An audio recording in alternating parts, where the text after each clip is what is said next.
जय माता दी दोस्तों। माता रानी आपकी सारी मनोकामनाएं पूर्ण करें और आप जीवन में खूब सारी तरक्की करें। इसी के साथ आज का जो वीडियो है वो मैं शुरू कर रही हूँ। दोस्तों आज के वीडियो में मैं बात करने वाली हूँ जितिया या जीवित पुत्री का व्रत के बारे में। बहुत सारे प्रश्न जो हैं वो मुझे मिल रहे हैं जितिया को लेके कि जो जितिया है वो पुराना हो गया है तो हमें क्या करना चाहिए, टूट गया है तो क्या करना चाहिए, क्या हम इसको बेच सकते हैं, और जो पुराने जितिया हैं हमारे पास उन्हें क्या करना चाहिए, किस प्रकार से करना चाहिए।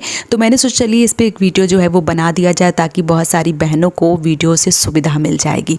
देखिए बहुत सारी बहनें हैं जिनके पास क्षमता नहीं होती है और वो धागा की जितिया जो है वो लेती हैं, सोने की जो जितिया है वो नहीं बनवा पाती हैं। तो जो बहनें धागा की जितिया लेती हैं और उनके पास बहुत सारी जितिया जो हैं वो इकट्ठा हो गई हैं तो उनको क्या करना चाहिए, उनको बहते हुए जल में प्रवाहित कर देना चाहिए। ऐसे नहीं कि कहीं भी कुआं या किसी भी तालाब में फेंक दे, नहीं, ये पुत्र के लिए, संतान के लिए व्रत रखा जाता है तो इसको यूं ही कहीं नहीं फेंका जाता है। बहते हुए जल में, जैसे गंगा की धार, यमुना की धार या किसी ऐसी जगह पे कोई झरना जहाँ पे बहुत ज़्यादा पानी बह रहा हो, बहते हुए पानी में इसको जो है वो प्रवाहित किया जाता है। जो धागा है वो डाला जाता है। जब पुराने धागे हो जाते हैं या कई सारे धागे हो जाते हैं तो बहते हुए जल में उसको प्रवाहित कर देना चाहिए। ऐसे कहीं भी इसको नहीं फेंकना चाहिए। इससे संतान की आयु जो है वो कम होती है अगर आप जो जितिया का धागा है वो कहीं भी ऐसे ही फेंक देते हैं तो ये गलती जो है वो आपको बिल्कुल भी नहीं करनी होती है। जो पुराना जितिया है, जैसे बहुत सारी माताएं हैं जिनके पास जितिया जो है वो कई सारे इकट्ठा हो गए हैं। पहले एक जितिया की पेंडेड होती है, उसमें जैसे किसी का एक पुत्र एक संतान होती है तो एक जितिया, दो संतान तो दो जितिया, गुजिया टाइप के जो हैं वो बने होते हैं। अच्छा, बहुत सारी माताएं हैं गाँवों वगैरह में अभी भी है, जैसे जिसके पास बेटियाँ होती हैं वो चांदी की जितिया बनवाती हैं और पुत्र होते हैं तो जो सोने की जितिया है वो बनती है। तो चाहे सोने की जितिया है चाहे चांदी की जितिया हैं तो संतान के लिए ही।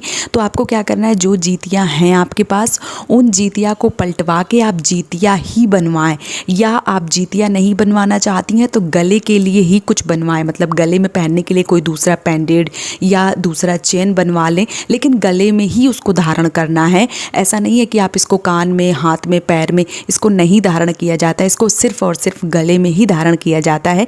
तो अगर आपका जितिया जो है वो पुराना हो गया है और अगर आप बनवाना चाहते हैं तो आप बनवा सकते हैं, इसमें कोई दिक्कत जो है वो नहीं है। बेच सकते हैं तो हाँ, बेच के नया जितिया ले सकते हैं।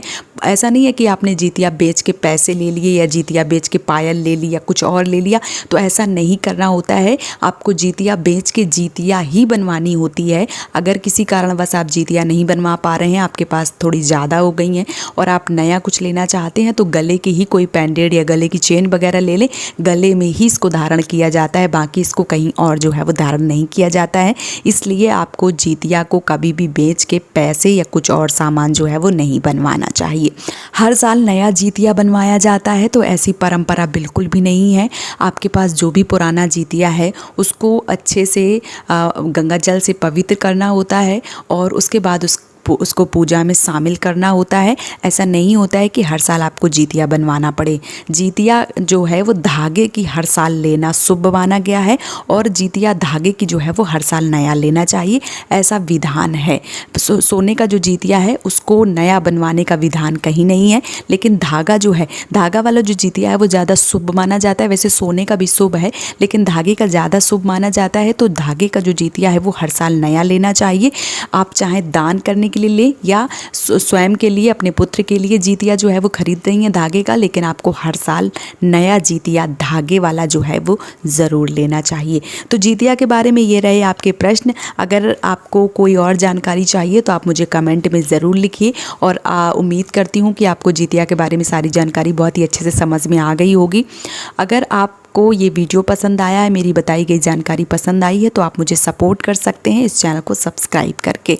आप सभी माताओं बहनों को जितिया या जीवित पुत्री का व्रत के लिए ढेर सारी शुभकामनाएं। भगवान जीवित वाहन आपके पुत्र की आयु लंबी करें, आपके संतान की रक्षा करें, उनको खूब तरक्की दें, यही कामना करती हूँ। और इसी कामना के साथ आज का जो वीडियो है वो मैं समाप्त कर रही हूँ। दोस्तों, जय माता दी।